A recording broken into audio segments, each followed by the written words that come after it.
Welcome to Alok English classes. Alok English classes में सारे students का स्वागत है। और ये रहा है आपके स्क्रीन पे कि आज हम लोग जो है डे 3 पढ़ने वाले हैं। इससे पहले मैंने डे 2 पढ़ाया है। और ये VVI फॉर 12th इंग्लिश यानी 2023 में जो एस्पेरेंट्स हैं, जो कैंडिडेट्स हैं, जो एग्ज़ाम दे रहे हैं, उनके लिए बहुत बहुत इम्पोर्टेंट्स है।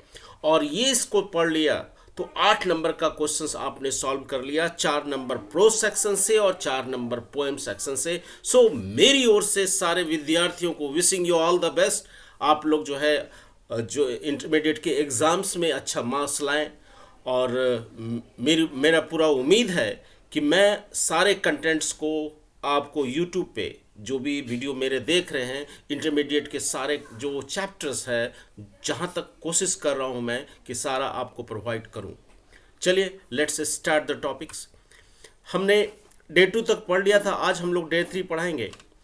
और यहाँ पे देख सकते हो स्टूडेंट्स कि यहाँ पे लाइंस है, when do sides not windy but sides my soul away. ये जो लाइंस है, ये जो ओल्ड इंग्लिश है, हालांकि ओल्ड इंग्लिश को पढ़ना थोड़ा सा टफ हो जाता है। ये जो लाइंस है ये ओल्ड इंग्लिश में है। अब यहाँ पे हम लोग एक्सप्लेनेशन जानते हैं कि these lines have been taken from the poem. ये जो लाइंस है, ये जो पंक्तियाँ हैं, जो लिया गया है कविता sweetest love I do not go से लिया गया है, जिसका मतलब होता है कि मेरे प्रेयसी मैं तुमसे दूर नहीं जा रहा, बाय जॉन डॉन, यानी कि जॉन डॉन साहब के द्वारा लिखा गया है।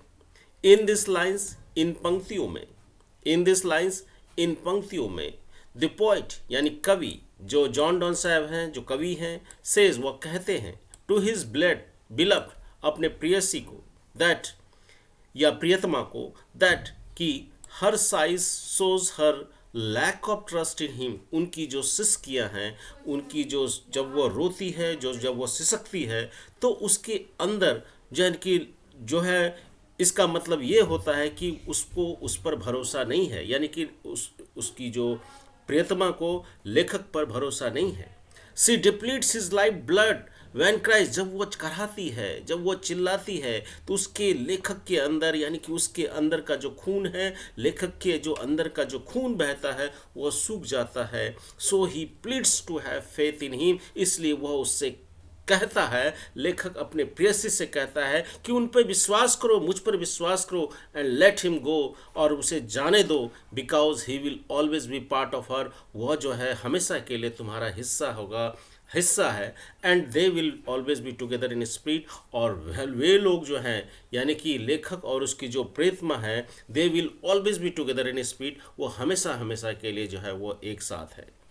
तो ये जो एक्सप्लेनेशन है ये बहुत इंपॉर्टेंट है। ये जो लिया गया है line sweetest love I do not go से लिया गया है। हम लोग दूसरा इसमें देखते हैं, here lies a most beautiful lady. Lies बने लेटना होता है। A most beautiful lady light of step and heart was she. यहाँ पे जो एक बार फिर से पढ़ देता हूँ कि here lies a most beautiful lady light of step and heart was she. ये जो लिया गया है, जो आपका एपिटाफ से लिया गया है। एपिटाफ का मतलब होता है कब्र या समाधि, जहाँ पे दफनाया जाता है, उस जगह पे कुछ लाइंस लिखा जाते हैं, तो वो जो उसको एपिटाफ कहते हैं। These are the opening lines of an epitaph. यह जो एपिटाफ का शुरुआती लाइंस है, ओपनिंग लाइंस है, बाय वाल्टर डिलामेयर, यानी कि वाल्टर डिलामेयर्स के द्वारा लिखा गया है। इसके जो एपिटाफ के जो राइटर्स हैं वाल्टर डिलामेयर्स हैं।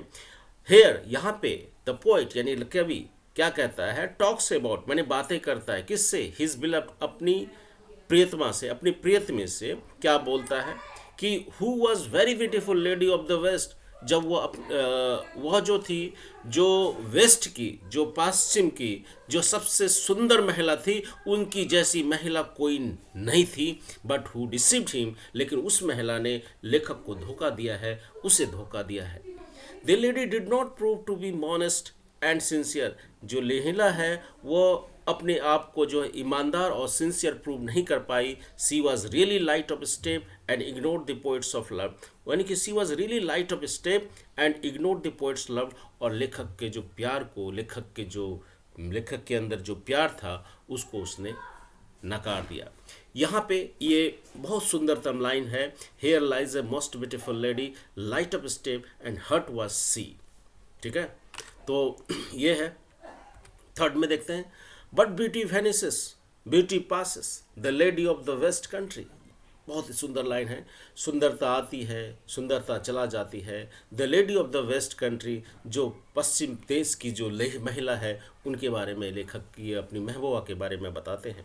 ये जो लाइन्स है, this lines have been taken from the poem, ये जो लाइन्स, जो पंक्ति जो लिया गया है, ये जो पंक्तियाँ जो लिया गया है, कविता यानी एपिटाफ से लिया गया है, जिसके राइटर्स का नाम है वाल्टर डे ला मेर। हेयर, यहाँ पे द पोइट या कवि रिग्रेट्स, पश्चाताप करते हैं, that the lady of the west country, जो पश्चिम के देश की जो महिला है, whom he loved very much, जिससे उसने बेहतासा मोहब्बत किया, बेहतासा प्यार किया, betrayed him, यानी उसे धोखा दिया, उसने, उस महिला ने लेखक को धोखा दिया। ही रिमाइंड्स हर, वो याद दिलाता है कि that beauty does not last long, वह याद उसे याद करता है, उसे याद दिलाता है that beauty does not last long, सुंदरता जो है हमेशा हमेशा के लिए नहीं रहता, ज़्यादा समय के लिए नहीं रहता। इट वेनिसेस वेरी सून, वह जल्द ही क्या हो जाता है, चला जाता है। आफ्टर हिज डेथ, यानी कि लेखक अपने खुद के बारे में बोलता है, काफ़ी ज़्यादा भावुक हो जाते हैं और वो बोलते हैं आफ्टर हिज डेथ, यानी कि उसकी खुद की मृत्यु के बाद, नोबडी वुड लव हर, कोई भी उससे मोहब्बत नहीं करेगा, एज ही लव्ड हर, जितना कि वह उससे प्यार करता है अभी, लेकिन उसके मरने के बाद कौन तुमसे प्यार करेगा, यह सोच सोच करके जो है, याद करने वाला कौन होगा, इसे सोच सोच के लेखक काफ़ी ज़्यादा परेशान होता है। तो ये जो है आपका थ्री स्टैंजा में है। अब देखो फोर्थ में हम लोग चलते हैं। यहाँ पे हम लोग इसको, ये तो काट दो इसको, इसमें देखते हैं। ये फोर्थ है, I harbor for good or bad nature without check with the original energy. I harbor for good or bad nature without check with the original energy. यहाँ पे जो here the poet Walt Whitman welcomes life whether good और bad, यहाँ पे जो लेखक जो है वाल्ट विटमैन साहब जो है वेलकम करते हैं, स्वागत करते हैं ज़िंदगी का, वेदर गुड, और चाहे वो अच्छा भी हो सकता है और बुरा होता है। He does not want to remain silent, वो शांत नहीं रहना चाहते, वो चुप नहीं रहना चाहते। He will be speaking and celebrating life continuously, वह जो बातें करते रहेंगे और जीवन में जो है, लाइफ में जो है कंटिन्यूटी अपने जो है सेलिब्रेट करते रहेंगे, आनंद उठाते रहेंगे, अपनी लाइफ को हमेशा कंटिन्यूस लगातार रूप से सेलिब्रेट करते रहेंगे। He will follow the nature, वह प्रकृति को फॉलो करेंगे। That is a great source of hope energy, जो है एक महान सोर्स है आशा और ऊर्जा के। यहाँ पे लेखक वाल्ट विटमैन साहब जो ये भी लिया गया एपिटाफ से, here the poets Walt Whitman welcome life whether good और bad, he does not want to remain silent, वह शांत नहीं रहना चाहते, वह बातें करना चाहते हैं, अपनी खुशियाँ मनाना चाहते हैं। He will follow the nature, वो प्रकृति को फॉलो करेंगे। That is a great source of hope and energy, जो कि एक महान सोर्स है आशा और ऊर्जा का। थैंक यू, आप लोगों ने लिसन किया। नेक्स्ट जो स्लाइड्स में मैं आगे डे 4 बताऊंगा। Thank you so much.